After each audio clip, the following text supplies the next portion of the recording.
중국의 사상가 가운데서 관저라는 사람이 있습니다. 이번에 이런 말을 합니다. 1년을 계획하려면 오국을 기르는 일보다 귀한 것은 없다. 10년을 계획한다면 나무를 기르는 것보다 중요한 것이 없다. 일생을 계획하려면 사람을 키우는 일 이상 귀한 일이 없다. 그럽니다. 그러면서 그러나 천년의 계획은 무엇입니까? 그건 쓸데없고 부질없는 일이니까 마음에 두지 말라 합니다. 100년도 못 사는 주제에 천년 계획 같은 것 부질없는 쓸데없는 계획이라 그럽니다. 그러나 가만히 생각해 보면 천년 계획도 가능하다. 여러 유적들을 통해서 확인할 수가 있습니다. 한국의 산하 여기저기에 고찰들을 보면 또한 규정한 유적들, 건축물들을 보면 천년 계획도 가능한 것이구나 생각합니다. 북한을 방문한 지가 거의 30년이 지났습니다. 그러나 지금도 한 장면 한 장면 생생히 뚜렷하게 기억이 떠오릅니다. 북경에서 평양행 고려 항공을 탔습니다. 비행기에서 우연히 북한의 지도를 보았습니다. 내가 가는 목적지는 황해도 사리원입니다. 교회에서 그곳에 선교 헌금을 보내서 국수 공장을 지었습니다. 한참 고난의 행군 속에 있던 그런 때라 국수 공장은 인민들에게 큰 도움이 될 수 있었습니다. 그래서 계획을 해서 내가 가는 날 처음 국수 공장을 돌리며 처음 국수를 뽑아내는 그 예식도 갖도록 그렇게 했습니다. 그런데 고려항공 비행기에서 저 사리원 지도를 보다가 놀랐습니다. 왜냐하면 성불사라는 절이, 사찰이 그 가까이에 있었습니다. 놀랐다는 이유는 뭐냐면 성불사 중학교 때 배운 노래가 있지 않습니까? 그때 작시자는 이은상 시인이었습니다. 막연히 성불사가 시인 이은상 씨의 고향인 마산 주위의 어디 남한에 있으리라 생각한 것이죠. 그런데 보니까 사리원 옆입니다. 그래서 생각에 꼭 성불사를 한번 방문했으면 좋겠다 생각까지 갔습니다. 북한을 도착한 후에 첫날은 개성을 둘러보고 또 박연폭포를 보기도 했습니다. 박연폭포. 그 다음날 사리원에 방문합니다. 그날 처음 국수가 나오는 날을 맞추은 것입니다. 사전에 모든 공장을 다 끼워 있었기 때문에 평양을 떠나서 벤즈로 거기에는 운전사 그리고 최부장이라는 인민위원회 회원 그리고 선교사 네 사람 타고 내려갔지요. 한 시간 정도, 1시간 반 가까이 도착하니까 붉은 글씨로 경암 국수공장이라 서여 있었습니다. 그런 간판이 있었고 그리고 또 10여 명의 조교원들이 일복을 입고 기다리고 있었습니다. 서울이라 하면은 남산이 떠오르듯이 사리원 하면은 시내 중간에 있는 제일 높은 산 경암산이 있어서 경암 국수공장이라 지었답니다. 오전에 모든 행사를 다 마쳤습니다. 오후에 성불사에 가겠다 했더니만은 그게 인민위원들 중에서 성불사를 아는 사람이 별로 없습니다. 그 중에 한 사람이 저 성불사라는 것은 정방산 안에 있는 산이 성불사입니다. 가르쳐 주었습니다. 정방산은 모두들 알고 있었습니다. 성벽이 있는 산들이 있고 성벽이 있는 정방산성벽이라 그럽니다. 가다 보니까 저 아주 오래된 은행나무라든지 너티나무로 가득 찼던 그 숲속을 지나면서 정방산 제일 끝쯤 되어서 거기에 야산에 마침내 성불사가 나타났습니다. 11월 초 가을 때입니다. 햇살이 가득한 성불사는 큰 사찰은 아니지만은 아름다운 자태로 우리를 반갑게 맞이해 주었습니다. 주지스님이라는 분이 오셨는데 혼자 있습니다. 허리에는 보니까 열쇠 꾸러미가 많이 달려 있고 스님 복장이 아니라 일반 작업복을 입고 있었습니다.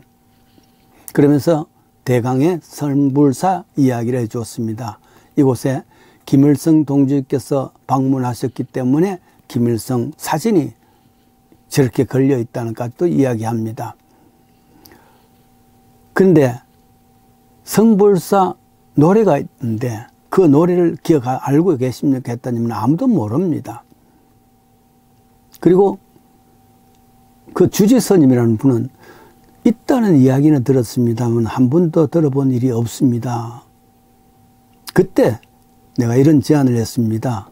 성불사, 내가 그냥 왔는데 선물로 이 노래를 하나 부르고 갔으면 좋겠다 했더니만은 모두들 박수를 짝짝짝 합니다.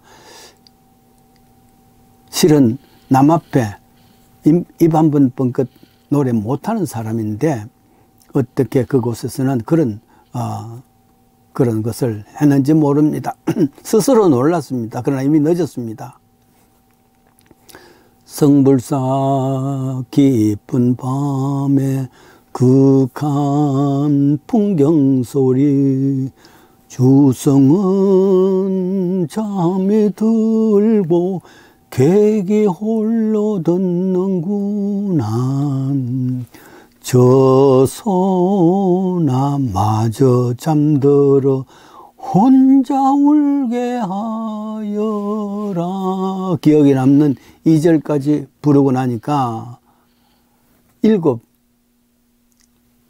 사람들이 거기서 객들이 박수를 쳐줬습니다.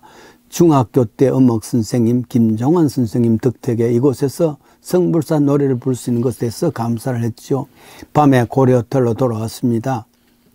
30몇 층이 가는데 10시쯤 돼서 호텔에 있는 모든 불들이 다 꺼졌습니다. 평양 시가지를 내려보니까 그곳에서 전체가 깜깜했습니다. 낮에 부르던 성불사 노래가 다시 내 마음을 성을거렸습니다. 깊은 한숨입니다. 북한이 왜 이렇게 못 살까 하는 답답한 마음이기도 하지요. 그렇습니다. 나중 시카고에 돌아와서 알고 보니까 성불사 사찰은 1370년 고려시대 때 도산선사에 의해서 창건되었다는 것과 그리고 실제로 남쪽에도 성불사라는 이름의 사찰이 곳곳에 있었다는 것을 압니다.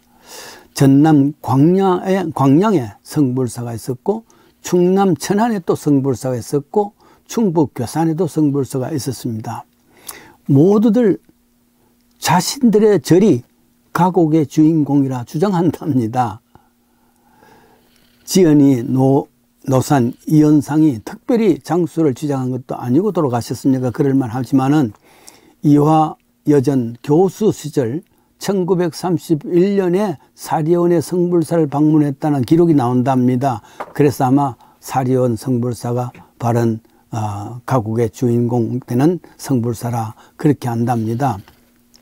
성불사가 뭡니까? 성불, 부처가 된다는 것 아니겠습니까? 부처가 되는 곳, 이곳을 찾아오는 사람들이 부처가 된다는 것은 모든 것을 버리는 것이고 또 욕심에서부터 또 마음에 여러 가지 번뇌에서 벗어나는 것이란 말이죠. 그게 성불입니다. 부처가 되는 것입니다. 이것은 천년 계획도 이루어지는 내용이기도 하지요. 그렇습니다. 철학자 플라톤이라는 사람은 인간의 행복의 조건을 몇 가지 이야기하면서 첫째로는 자신이 먹고 살고 싶은 수원 약간의 부족하지만 있는 물질, 그러니까 자기가 갖고 있는 물질이 많은 것이 아니라 먹고 살만한 것에서 조금 모자라는 그런 물질이 있으면 행복하다 그럽니다. 둘째로는 모든 사람들이 칭찬하기에는 좀 모자라지만은 약간의 부족한 용모, 얼굴 생김새겠죠. 모든 사람이 이렇게 잘생겼다 이 말은 아니하더라도 조금 부족하지만은 그래도 정상적인 용모. 세 번째는 자신이 자만하고 있는 자랑. 그것을 다른 사람이 알아줄 만한 명예. 이 명예가 조금은 모자라는 명예. 그리고 네 번째는 겨루어서 한 사람한테는 이길 수 있고 두 사람한테는 지는 그런 정도의 그 힘, 그러니까 체력이란 말이죠. 그리고 마지막으로는 나의 연설을 듣고 반 이상만 야유를 퍼붓는, 더 많이 말고 반 정도만 야유를 퍼붓는 정도의 말솜씨, 이런 겁니다. 즉 모자라지만은 조금의 물질, 그리고 모자라지만은 용모, 명예, 체력, 말솜씨, 모자라도 약간 모자란다 할지라도 행복이 될 수 있다, 그런 말이기도 합니다. 그 말의 뜻은 뭐냐면은 다 갖추었으면 좋겠지만은, 충만했으면 좋겠지만은 모자랄 줄 아는, 멈출 줄 아는 데에 대한 행복입니다. 성불 이루지는 못했다 할지라도 성불에 대한 소망을 가질 수 있다는 것, 이것이 적당한 행복이라 그 말 되겠습니다. 빌립보 4장 11절에 사도 바울이 이런 말을 합니다. 내가 어떠한 형편이었든지 자족하기를 배웠느니라. To be content. 내가 비천에 처할 줄도 알고 또 풍부에 처할 줄도 알아서 모든 일에 배부르게, 배고픔과 또 궁핍에도 일체의 비결을 배웠노라 고백합니다. 좀 모자란다 할지라도 자족할 수 있는 삶, 그것이 참 행복이라 그럽니다. 모자람이 있다 할지라도 어떤 형편이라도 행복할 줄 아는 삶, 이 삶이 참된 행복이랍니다. 우리 이런 행복을 가지십시다.